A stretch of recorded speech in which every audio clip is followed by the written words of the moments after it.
दोस्तों अगर आपको आज 1 करोड़ रुपए भी मिल जाते हैं तो आप उनका क्या करेंगे? हम में से ज़्यादातर लोगों का जवाब होगा कि हम उस पैसे से मौज-मस्ती करेंगे या कुछ चीज़ें खरीद कर लाइफ़ एन्जॉय करेंगे और ऐसा हो भी क्यों ना। इतना बड़ा अमाउंट एक बार में सुनना और पाना तो दोस्तों अपने आप में लाइफ़ चेंजिंग हो सकता है। लेकिन दोस्तों ये तभी हो सकता है जब आप इसको सही तरीके से यूज़ करें और इन्वेस्ट करें। दोस्तों ऐसे ही एक शख्स हमें देखने को मिल जाते हैं जिनका नाम है जिम रॉन, जिन्होंने दोस्तों अपनी 31 साल की एज तक 1 मिलियन रुपए कलेक्ट कर लिए थे, वो भी केवल अपने कुछ एफर्ट्स के साथ। दोस्तों अगर हम इनकी बात करें तो इन्होंने 25 ईयर तक काफ़ी लॉस झेला। उसके बाद दोस्तों ये एक और इंसान से मिले जिनका नाम था अर्ल शॉप। दोस्तों ये उस टाइम के बहुत ही बड़े मोटिवेशनल स्पीकर थे, इन्होंने उन्हें गाइड किया और उसके कुछ ही टाइम बाद दोस्तों उनमें चेंजेस आने लगे और लास्टली 31st की एज तक वो फाइनेंशियली काफ़ी स्टेबल हो चुके थे। दोस्तों हम बात कर रहे हैं जिम रॉन की। तो दोस्तों उन्होंने ऐसा क्या किया जिसकी वजह से उन्होंने केवल 5 साल में अपनी लाइफ पूरी तरह से चेंज कर दी।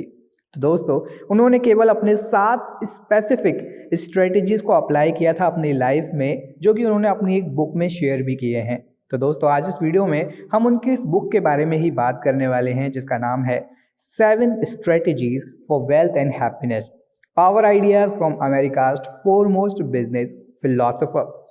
दोस्तों इस बुक में उन्होंने 7 ऐसी स्ट्रेटजीज के बारे में बताया है जिसको फॉलो करके कोई भी व्यक्ति बहुत ही कम समय में फाइनेंशियल फ्रीडम को पा सकता है या फिर बहुत ज़्यादा अमीर बन सकता है।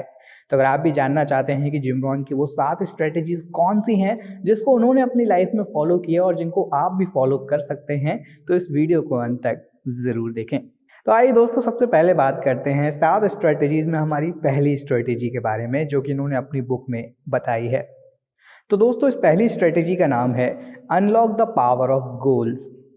जैसा कि हम सभी जानते हैं कि दोस्तों हमारे ड्रीम्स एंड गोल्स हमारे लिए सबसे पावरफुल मोटिवेटर्स के जैसे काम करते हैं।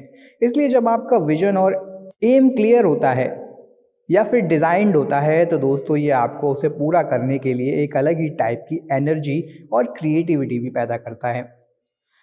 लेकिन दोस्तों अगर आप अपनी लाइफ को दूसरों के गोल्स को पूरा करने में ही लगा देंगे तो उससे आपको केवल चिंता और स्ट्रेस के अलावा और कुछ नहीं मिलेगा। याद कीजिए पिछली बार जब आपने कोई काम कंप्लीट किया था तो उसके बाद क्या हुआ था। यकीनन किसी और के काम ने उसकी जगह ले ली होगी। ये फ्रस्ट्रेटिंग लग सकता है लेकिन दोस्तों ये अच्छी बात है। आप सिर्फ एक टारगेट नहीं रख सकते क्योंकि उसे पूरा करने के बाद आपके पास कोई काम नहीं रहेगा और आप खो से जाएंगे। चांद का सफर पूरा करके लौटने के बाद अपोलो एस्ट्रोनॉट के बारे में सोचिए। अपना टारगेट अचीव करने के बाद ज़्यादातर एस्ट्रोनॉट्स डिप्रेस्ड हो जाते हैं क्योंकि उनके पास ज़िंदगी का कोई मकसद ही नहीं बचता। इसलिए आजकल दोस्तों एस्ट्रोनॉट्स अपनी ज़रूरत ट्रेनिंग के दौरान उन टारगेट को भी तय करते हैं जिन पर मिशन कंप्लीट होने के बाद काम किया जा सके। आपके पास भी दोस्तों गोल्स होने चाहिए। उन गोल्स को अचीव करने के लिए वक्त निकाल कर काम करना शुरू करिए। अपने लॉन्ग टर्म गोल्स को विजुलाइज करिए और उन्हें अचीव करने के लिए आइडियाज़ के तरीके अपनाइए। तो दोस्तों ये थी हमारी स्ट्रेटेजी 1। आइए बढ़ते हैं हमारी सेकंड स्ट्रेटेजी की तरफ जिसका नाम है सीक नॉलेज एंड विजडम। आपको अगर कोई भी गोल अचीव करना है तो आपको ये भी पता होना चाहिए कि आपको उसके लिए क्या लर्न करना चाहिए और कैसे लर्न करना चाहिए, और वो भी बहुत ही डेस्परेट वे में। दोस्तों किसी भी काम को शुरू करने का पहला तरीका अपनी लाइफ से सीखना हो सकता है। दिन के आखिर में अपने लिए कुछ समय निकालिए और सोचिए कि पूरे दिन में आपने क्या क्या किया। हर काम डिटेल में याद करने की कोशिश कीजिए, खास तौर पर वह काम जो बहुत अच्छा या बहुत खराब हुआ। इससे आपको अंदाज़ा होगा कि क्या काम करना चाहिए और क्या नहीं। दूसरा तरीका है दोस्तों सेल्फ लर्निंग के ज़रिए। किताबों, वीडियो, ऑडियो से दोस्तों सक्सेस की स्ट्रेटजी सीखना हो सकता है। ज़्यादा समय आप कामयाब लोगों के आसपास गुजारें उतना ही बेहतर होगा।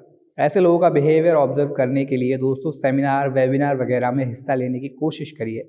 छोटी छोटी चीज़ों पर ध्यान देने की कोशिश करिए। अगर आप कामयाब लोगों की आदतों को समझ लेंगे तो उन्हें अपनी ज़िंदगी में भी इस्तेमाल कर सकेंगे। यही है दोस्तों हमारी सेकंड स्ट्रेटजी, इसका नाम है सीक नॉलेज एंड विजडम। इसी के साथ दोस्तों आगे बढ़ते हैं हमारी थर्ड स्ट्रेटजी की ओर जिसका नाम है learn to develop yourself. आपको कितनी बार लगता होगा मेरे लिए वक्त पर कोई काम करना नामुमकिन है, मैं ऐसा ही हूँ या मैं अपनी पर्सनैलिटी को बदल नहीं सकता। इस तरह के स्टेटमेंट दोस्तों हमारी सेल्फ स्टीम को ठेस पहुंचाते हैं और हमें एहसास दिलाते हैं कि हम अपनी आदतों को सुधार नहीं सकते। लेकिन असल में दोस्तों बदली जा सकने वाली चंद चीज़ों में हमारी पर्सनैलिटी भी आती है। अपने आप को बेहतर बना के आप अपने पार्टनर, फ्रेंड या फिर एम्प्लॉय के तौर पर अपनी वैल्यू बढ़ा सकते हैं। ज़्यादातर लोग अपने आप को बेहतर बनाने के बजाय अपने हालात को बेहतर बनाने की कोशिश करते हैं। मिसाल के तौर पर आप अपनी सैलरी बढ़ाने के लिए अपने बॉस से बात कर सकते हैं या फिर स्ट्राइक पर जा सकते हैं। ये तरीका तब तक ही कारगर होगा जब तक कि आपको दोबारा सैलरी बढ़ाए जाने की ज़रूरत महसूस ना हो। इसके बजाय क्यों ना आप अपने हाई प्रोडक्टिव बेहतर परफॉर्मेंस पर और नई स्किल सीखकर कंपनी के लिए अपनी वैल्यू बढ़ाने की कोशिश करें। इस तरीके से आप अपने बॉस से आपकी सैलरी खुद बढ़वाना चाहेंगे और हो सकता है कि आपकी स्किल मौजूदा जॉब के अलावा दूसरे काम में भी कारगर हो। तो दोस्तों इसलिए हमेशा अपने आप को डेवलप करने के लिए लर्निंग करते रहना चाहिए, क्योंकि इसी डेवलपमेंट के थ्रू आप अपने आप को फाइनेंशियली फ्री भी बना सकते हैं। इसी के साथ दोस्तों बढ़ते हैं हमारी चौथी स्ट्रेटेजी की ओर, जो कि है मैनेज योर फाइनेंसेस। दोस्तों हम में से बहुत से लोगों को ये लगता होगा कि हम अपनी मेहनत की पूरी कमाई अपने पास क्यों नहीं रख पाते और क्यों हमें टैक्स एक्सेट्रा देना पड़ता है। अपने करियर की शुरुआत में ऑथर के मन में भी यही सवाल था, लेकिन उनके मेंटोर अर्ल शॉफ ने उन्हें खुशी से टैक्स देने के लिए कहा, क्योंकि उन्होंने बताया पैसों की तरफ आपका नज़रिया उतना ही मायने रखता है जितना कि उन्हें खर्च करना। पैसों को लेकर आप जितना पॉजिटिव एटीट्यूड रखेंगे उतना ही कम स्ट्रेस होंगे और अपने फाइनेंस पर कंट्रोल भी पा सकेंगे। और टैक्स लेने के लिए आप गवर्नमेंट को बुरा भला कहने की ज़रूरत भी नहीं समझेंगे। ऐसा माइंडसेट पाने के लिए दोस्तों टैक्स को सोसाइटी के लिए अपने कंट्रीब्यूशन के तौर पर समझें।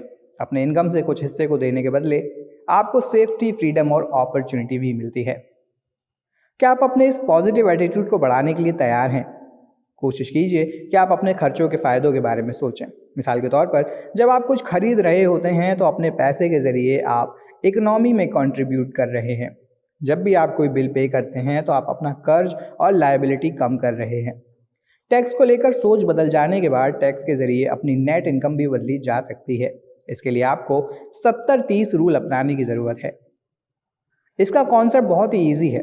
70% इनकम को अपनी ज़रूरत और ख्वाहिशों में इस्तेमाल कीजिए, लेकिन उस पैसे को खर्च करने से पहले बाकी 30% को इस तरह डिवाइड कर लीजिए कि सबसे पहले 10% का इस्तेमाल ज़रूरतमंदों की चैरिटी में करिए, दूसरे 10% को सेव कर लीजिए जिससे कि कुछ साल बाद आपके पास कुछ पैसे हों, और आखिर में बचे हुए 10% का इस्तेमाल इन्वेस्टमेंट में करिए। इन्वेस्टमेंट के दोस्तों कई ट्रेडिशनल तरीके हैं, जैसे कि प्रॉपर्टी इन्वेस्टमेंट, शेयर मार्केट या फिर नॉन ट्रेडिशनल तरीके जैसे कि किसी हॉबी को मोनेटाइज करना। तो दोस्तों आपको इसी टाइप से अपने फाइनेंसेस को मैनेज करना भी आना चाहिए। आगे बढ़ते हैं दोस्तों हमारे पांचवी स्ट्रेटेजी की तरफ, जिसका नाम है मास्टर योर टाइम।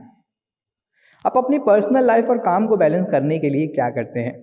क्या आप ड्रिफ्टर हैं जो शख्स अपने समय पर किसी भी तरह की पाबंदी नहीं चाहता और सिर्फ टेम्परेरी जॉब की ख्वाहिश रखता है, या फिर वर्कोहॉलिक हैं जिसका सारा वक्त ऑफिस के काम में चला जाता है? हो सकता है आप बीच में हो, वह इंसान जो 9 से 5 जॉब करता हो लेकिन ज़्यादा टाइम डिमांड वाले प्रोजेक्ट लेने से इतराता हो। जैसे कि आपने अंदाज़ा लगा लिया होगा, इसमें से कोई भी तरीका सही नहीं है। आपको ज़रूरत से ज़्यादा काम के साथ कामयाबी या फिर ढेर सारे फ्री वर्क के साथ एवरेज ज़िंदगी के बीच किसी एक को चुनने की ज़रूरत नहीं है। हकीकत में आपको ज़िंदगी के हर पहलू के लिए समय निकालने की ज़रूरत है, जैसे कि मेहनत से काम, फैमिली के साथ वक्त गुजारना या फिर कुछ भी ना करने के लिए। इनमें से किसी भी चीज़ की ज़रूरत से ज़्यादा वक्त देना आपकी ज़िंदगी को एक तरफा बना सकता है, जो लंबे समय तक नहीं चल सकता। आप ये कैसे इंश्योर करेंगे कि आप अपने वक्त का सही और बैलेंस इस्तेमाल कर रहे हैं? ऑर्गेनाइज होना सबसे बेहतर तरीका है। अपने लिए एक प्रोजेक्ट बुक बनाइए, इससे आपकी सारी इंपॉर्टेंट इन्फॉर्मेशन एक ही जगह पर रहेगी। इस तरीके से आप अपने डॉक्यूमेंट ढूंढने में बहुत ज़्यादा समय बर्बाद नहीं करेंगे।